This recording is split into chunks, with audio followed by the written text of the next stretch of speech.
അപ്പോട്ടാ എന്താ എന്താ അമ്മേ? തങ്കമണിക്ക് നല്ല സുഖയില്ല. ആ വണ്ടിക്കാരൻ വേലുവിനെ ഒന്ന് കിട്ടുമോ മോനെ? നമുക്ക് ആശുപത്രി കൊണ്ടുവരുന്നു. ഒന്ന് നേരത്തെ പറയായിരുന്നില്ലേ അമ്മേ? ഇനി ഞാൻ എവിടെ പോയി അയാളെ നോക്കാനാ? കിടക്കണ വരെ ഒന്നും ഉണ്ടായിരുന്നില്ല. തങ്കമണിയല്ലേ വൈകുന്നേരം പാത്രം കൂടി തേച്ചു തന്ന്. കുറച്ചു നേരം അയാൾ വേദന തുടങ്ങിയിട്ട് അത് കൂടിക്കൂടി വരിക. അമ്മ ആ ടോർച്ചും കൂടെ എടുക്കൂ.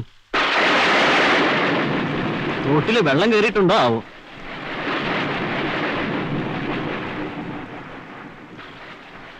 നീ ആ വേലുവിനോട് ചക്രപ്പാടത്ത് തൊടിയിലൂടെ പറ്റുങ്ങി വണ്ടി കൊണ്ടുവരാൻ പറയേ. എന്നാ വേഗം ആശുപത്രിയിൽ എത്തിക്കാം.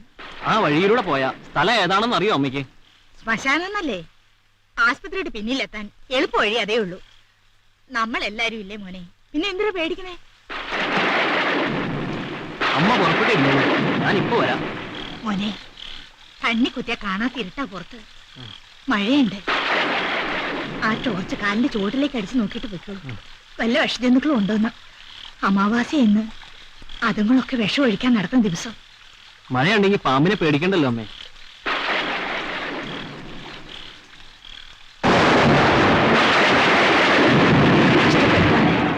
വേഗം തടി രണ്ടും രണ്ടായാൽ മതിയായിരുന്നു.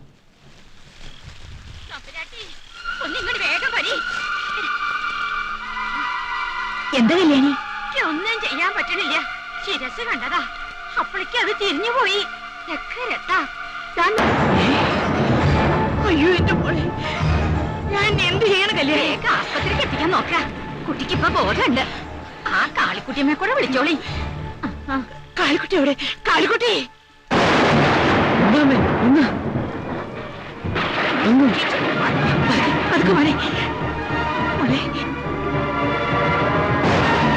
വണ്ടി അവിടെ വന്നിട്ട് വേഗം നിർത്ത്. വേഗം കാളിക്കുട്ടി എന്നെ എവിടെയാണ് ഇത്ര നേരം? ആവശ്യത്തിന് നോക്കി തന്നെ കാണില്ല. താമ തല്ലാനുള്ള നേരല്ല. വറക്കമേ വേഗം വാ. വീടെല്ലാം വിൽക്കണേ മാമണി. വേഗം വാ. ഓർത്തോടെ പോകണേ. റോഡിന്റെ നടുവിൽ കൂടെ പോകാം. മഴയല്ലേ, വഴിവല്ലി ഇടിഞ്ഞു വീണാലും. ആശുപത്രിയുടെ പിന്നിൽ ഗേറ്റിന്റെ അടിക്ക് വന്നു. കളിക്കുട്ടി എളുപ്പം വേണം. കുട്ടി ഇവിടെ എരിവരുള്ളൂ. ഇങ്ങൊന്നും മിണ്ടാണ്ടിരിക്കെ പാറോട്ടിയമ്മേ. എന്താ മണിയാ കാളെ അങ്ങോട്ടും ഇങ്ങോട്ടും നടക്കുന്നത്? കാളെ എന്താ വരണ്ടോ? നിങ്ങൾ പോകണ്ട. ആ മരത്തിന്റെ ചോട്ടിക്കൂടെ പോകണ്ട. വണ്ടി തിരിക്കാൻ വഴിയിലൂടെ പോയ എന്താ മണിയാ കുഴപ്പം?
എന്താ കാളിക്കുട്ടിയെ?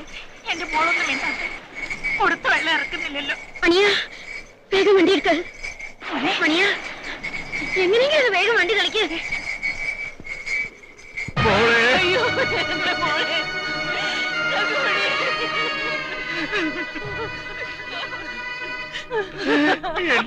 എന്റെ മോളെ, നീ അമ്മാവോട് പണങ്ങിപ്പോയോടി.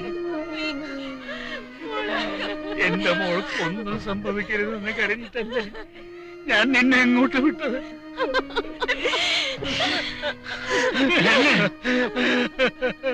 കണ്ടില്ലേ പെണ്ണെ, എന്റെ മോള് എന്നോട് പിണങ്ങിപ്പോയോ? എവരായിരുന്നു അവർ? എന്നെ സ്ത്രീകളെ അപ്പനെ സമാധാനിപ്പിക്കേണ്ടത് മേനല്ലേ? മേനോൻ തന്നെ എങ്ങനെയായാലും എന്റെ മേനെ അവളെ കല്യാണം കഴിച്ചയക്കും. എന്റെ തങ്കമോൾ ഓടി വന്ന് പറഞ്ഞത്, എന്റെ അമ്മായി എനിക്ക് എപ്പോഴും വന്ന് കാണാലോ, ഒരു തോടിന്റെ ഇടയിലേ ഉള്ളൂ എന്നാണ്. എന്നിട്ട് ഇന്നലെ ആ തോട് നിറഞ്ഞു കറിച്ച് ഞങ്ങളെയും ഞങ്ങളുടെ മോളെയും എന്നേക്ക് വഴി പിടിച്ചോ. മേനറിയോ, എല്ലാരും കൂടി പറഞ്ഞ് പേടിപ്പിച്ചിട്ട് ഞാൻ എന്റെ മോളോട് പോയിക്കോന്ന് പറഞ്ഞത്. എന്നിട്ടും അവൾ ഈ ലോകം വിട്ടു പോകുമ്പോ അമ്മാമേന്ന് വിളിച്ച് കരഞ്ഞു കേട്ട് ഞാൻ ഉണർന്നു.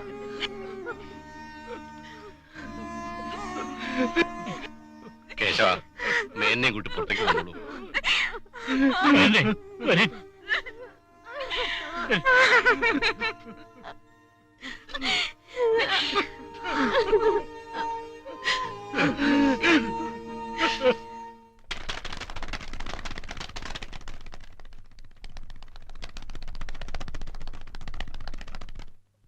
എന്റെ കൂട്ടരെ, രാത്രിന്ന് പറഞ്ഞാലേ എന്തൊരു രാത്രിയായിരുന്നു ഇന്നലെ. കാളരാത്രി എന്ന് പറഞ്ഞാ ശരിക്കും കാളരാത്രി തന്നെയായിരുന്നു. നിങ്ങൾ എന്തിനാ ആ ശ്മശാനത്തിൽ കൂടെ പോയത്? ശ്മശാനായതുകൊണ്ടൊന്നും അല്ല. അമ്പാലിക പ്രസവിച്ച ആ പിശാചിനെ കുഴിച്ചിട്ടെടുത്തെത്തിയപ്പം കൃത്യം പ്രസവം നടന്നു. അതോടെ തങ്കമണിന്റെ ജീവനും പോയി. ആ പിശാചിനെ കുഴിച്ചിട്ട സ്ഥലാന്ന് നിങ്ങളെങ്ങനെ അറിഞ്ഞേ? മണിയനല്ലേ അതിനെ കൊണ്ടുപോയി കുഴിച്ചിട്ടത്. എന്റെ കൂട്ടരെ, പിശാചെന്ന് ഞാൻ പറഞ്ഞു കേട്ടിട്ടേ ഉണ്ടായിരുന്നുള്ളൂ. അതിനെ ശരിക്കും ഒന്ന് കാണണം. ഡ്രംസ്ട്രോക്ക് അങ്ങനെ ഇറങ്ങി പല്ലിളിച്ച് അതിന്റെ മുഖം ഒന്ന് കാണണം. ശരിക്കും അന്ന് അത് എന്നെ അമ്പാലികനെയും തിന്നുമായിരുന്നു. ഭാഗ്യത്തിന് അതിന്റെ മുഖത്ത് ഈറമുണ്ടിട്ട് പിടിക്കാൻ തോന്നിയത്. അമ്പാലിയുടെ കുട്ടി പിശാചനെ ആയിരുന്നോ? അമ്പാലികയുടെ പിശാചിനെ കണ്ട ഭയം ഇപ്പോഴും എന്റെ മനസ്സിലുണ്ട്. അതുകൊണ്ട് ആ കുട്ടിയുടെ മുഖത്ത് ഞാൻ ശരിക്കും നോക്കിയില്ല. കുട്ടിയെ തുടപ്പിച്ച് ആയമ്മയുടെ കയ്യിലാ കൊടുത്തു. ആ കുട്ടി ചിരിക്കണത് നിങ്ങൾ കണ്ടുവോ? എന്റെ കൂട്ടരെ, ഞാനതിനെ നോക്കിയില്ല കേട്ടോ. പക്ഷേ വേലും മണിയനും അത് ശരിക്കും കണ്ടുന്ന്. ഞാനേറ്റത് കണ്ടിരുന്നു വെച്ചാ തങ്കമണിയുടെ പിന്നാലെ ഞാനും പോയേ. ചിരിച്ചിട്ടുണ്ടെങ്കിൽ അത് പിശാച് തന്നെ ആയിരിക്കും. പതുക്കെ പതുക്കെ മോളെ, പതുക്കെ. അയ്യോ മോളെ, മോളെ, അമ്പാലികേ, അമ്പാലികേ, അമ്പാലികേ, എങ്ങനെ കഴിഞ്ഞിരുന്നു മോളെ, കുട്ടികളാ മൂന്നും കൂടി? മോളെ, എങ്ങനെയാ സഹിക്കാ? അമ്പാലികേ, മോളെ.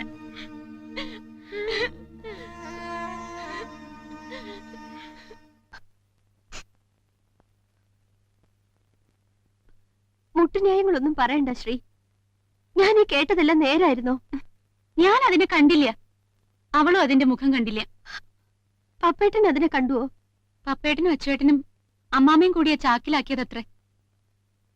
അവരായിരുന്നോ അതിനെ ശ്മശാനത്തിലേക്ക് കൊണ്ടുപോയത്? മണിയനും ചാത്തവും കൂടെ എത്ര കൊണ്ടുപോയത്? എനിക്ക് മാത്രല്ലേ ഇതെല്ലാം അറിയാത്തതുള്ളൂ. എന്നിട്ട് നിങ്ങൾ എല്ലാം അറിഞ്ഞുകൊണ്ട് തന്നെ എന്തിനാ ശ്രീദേവി എന്റെ മോളെ ആ പിശാചിന്റെ അടുത്തേക്ക് അയച്ചത്? അവളെ നേരത്തെ തന്നെ ആശുപത്രി ചേർത്തിയാ മതിയായിരുന്നില്ലേ? വിധിയാ മോളെ, എല്ലാം വിധിയ. അല്ല, അശ്രദ്ധാന്നാ പറയേണ്ടത്. ഇത്രയും ഭയങ്കരമായ ഒരു അനുഭവം ഉണ്ടായിട്ടും ആരും ശ്രദ്ധിച്ചില്ലല്ലോ. അതുകൊണ്ടല്ലേ ഇത്രയും വലിയ നഷ്ടം വന്നത്. വിധി തന്നെ പറയാം മോളെ. പ്രസവിച്ച് വീണ മുതല് എടുത്തു വളർത്തിയ അമ്മായിക്കോ അമ്മാവനോ മുത്തശ്ശിക്കോ തങ്കമണി മരിക്കണമെന്നുണ്ടാവൂ? അപ്പൊ അങ്ങനെ ഒരു അശ്രദ്ധ വരുത്തിയതും ആ വിധി തന്നെ. എന്തൊക്കെ ന്യായങ്ങൾ പറഞ്ഞാലും ഈ പിഞ്ചു കുഞ്ഞിനെ ഉപേക്ഷിക്കാൻ പറ്റുമോ പാറൂട്ടിയടുത്തിയെ?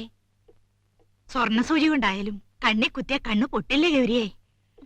ഈ തള്ളെ തിന്ന് പിശാചിനെ എടുക്കണ്ടെന്ന് ഞാൻ അപ്പൂട്ടനോട് പറഞ്ഞതാ. ഇനിയിപ്പൊ അതിനെ ഉപേക്ഷിക്കാനൊന്നും പറ്റില്ലൂ. അന്ന് ആ ശ്മശാനത്തിലാണെങ്കിൽ പറ്റുമായിരുന്നു. ഇനിയിപ്പൊ ഈ നാട്ടുകാർ സമ്മതിക്കൂ? വാടാ.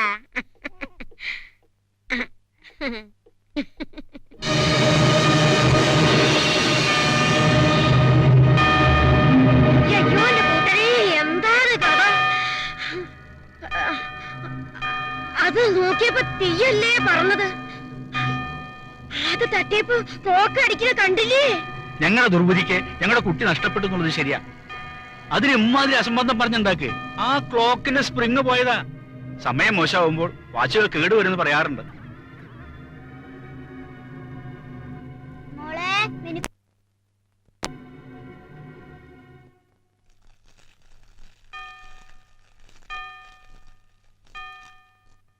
അപ്പൂട്ട, അപ്പോട്ടാ നീ ആ നന്നാക്കാൻ നോക്കണ്ട. മണിയെ വരട്ടെ, ടൗണിലേക്ക് കൊടുത്തുവിടാം. രാവേ ഇത് പകലേതെന്ന് അറിയണില്ല അമ്മേ. ഈ ക്ലോക്ക് ഉണ്ടെങ്കിൽ പുലരാൻ എത്ര സമയമായിന്നും അസ്തമിക്കാറായൊന്നും നോക്കിയിരിക്കാലോ. ഈ കൊച്ചുകുട്ടി ദിനേശ് പിടിച്ചാ സ്റ്റൂള് നിക്കില്ല. അടുപ്പിൽ പാല് വെച്ചിട്ടുണ്ട്, അത് വാങ്ങി വെച്ചിട്ട് അമ്മ ഒന്ന് പിടിച്ചേരാം. ഞാൻ പറയണ കേക്ക് മോനെ, നീ അത് നന്നാക്കണ്ട. എനിക്ക് പേടിയാവണു. വെറുതെ ആപത്ത് വാങ്ങണ്ട. ഇതിലും വലിയ എന്ത് ആപത്ത് വരാനമ്മേ? സൂക്ഷിക്കണേ മോനെ.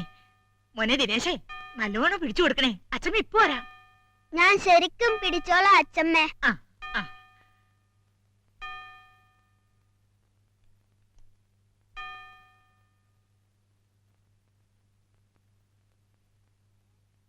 മോളെ, അച്ഛൻ എന്താ ചെയ്യുന്നതെന്ന് നോക്ക്. ദേ നോക്ക്.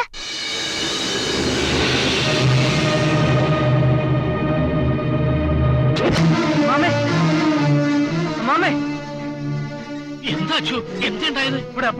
നമ്മുടെ അപ്പൂട്ടൻ മരിച്ചു അമ്മാമേ. ഞാൻ എന്തായി കേൾക്കണം? ആരാ അച്ചു പറഞ്ഞത്?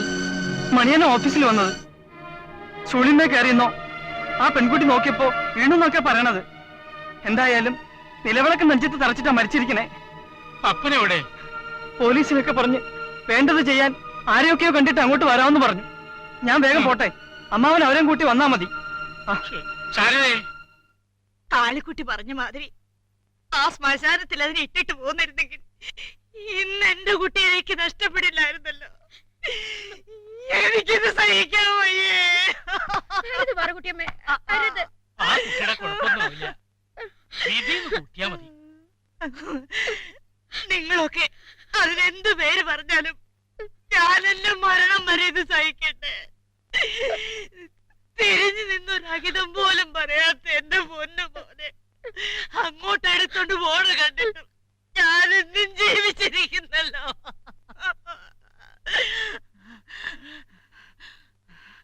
എന്തിനാ കുട്ടിപ്പിശാചിനെ ഇനിയും ജീവനോടെ വെച്ചിരിക്കണേ? ഇനിയും ആരുടെയെങ്കിലും ജീവൻ എടുക്കണതിന് മുമ്പ് കാളിക്കുട്ടി ചെയ്ത പോലെ മുണ്ടിട്ട് പിടിച്ച് അതിന് വട്ടം കൊണ്ട് കമഴ്ത്തേന്ന്.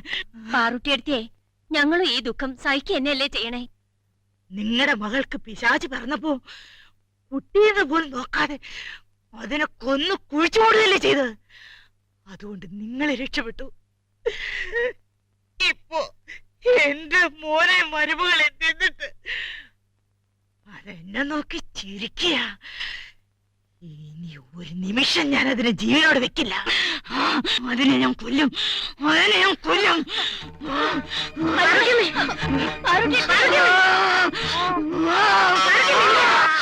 വേണ്ട വലിയേ, നീ അതിനെ തൊടണ്ട. പിശാചിനെ അടിക്കുന്നു. നീ മാറിക്ക്. ഒരിക്കൽ നീ ഭാഗ്യത്തിൽ രക്ഷപ്പെട്ടതാ.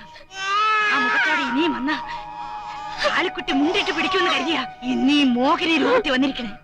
എന്റെ തങ്കമണിയെ തിന്നിട്ട് എന്നെ നോക്കി ചിരിച്ചു. അതെനിക്ക് കൊണ്ടില്ലെന്ന് വന്നപ്പോ എന്റെ പൊന്നു പോലെ ഇനി ഇതെല്ലാവരെയും തിന്നും. അതിനു മുമ്പ് എനിക്കെതിരെ കൊല്ലണം, കൊല്ലണം, കൊല്ലണം, കൊല്ലണം.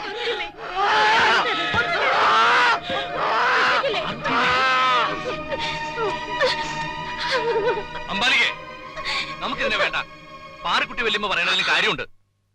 നമ്മുടെ കുട്ടിയുടെ പുനർജന്മമോ എന്തോ ആയിക്കോട്ടെ, ജനിച്ചു വീണത് ശ്മശാനത്തില്. പെറ്റു വീണ ഉടനെ അമ്മ മരിച്ചു, പിന്നാലെ അച്ഛനും. ഇങ്ങനെ ഒരു ജന്മത്തിനെ നമുക്ക് വേണ്ട. അമ്പാലികേ, ആരെയും കുറ്റപ്പെടുത്തി സംസാരിക്കാത്ത ദാമുമാമ കാര്യകാരണ സഹിതം പറഞ്ഞിട്ട് ഞാൻ നിന്നെ മോഹിച്ചു, സ്നേഹിച്ചു. അതുകൊണ്ട് തന്നെ ഒരുപാട് ഞാൻ സഹിക്കേണ്ടി വന്നു. നിന്നിലെ പല മാറ്റങ്ങളും എന്റെ അച്ഛനോട് പോലും പറയാൻ പറ്റാത്ത വേദനയോടെ ഞാൻ അനുഭവിച്ചു.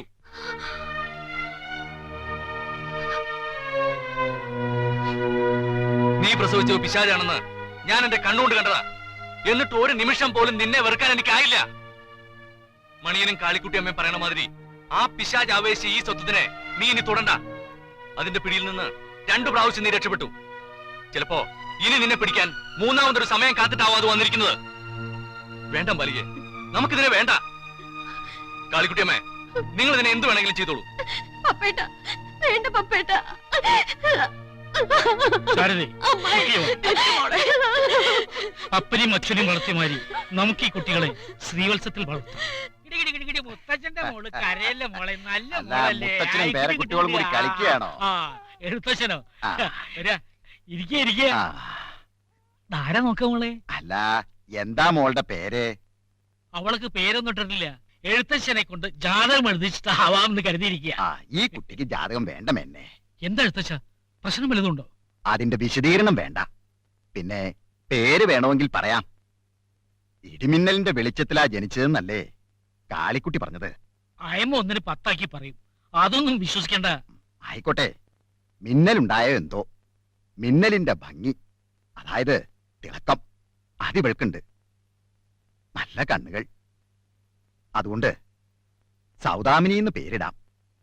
സൗദാമിനി എന്ന് വെച്ചാൽ എന്താ അർത്ഥം അറിയോ? ഇടിമിന്നൽ. പിന്നെ മഹാലക്ഷ്മി എന്നും അർത്ഥമുണ്ട്. സൗദാമിനി, മിനിക്കുട്ടി എന്ന് വിളിക്കാം അല്ലേ? മിനിക്കുട്ടീന്ന് വിളിക്കാം അല്ലേ മുത്തശ്ശ? അതേ കുട്ടാ, മുത്തശ്ശന്റെ മിനിക്കുട്ടി.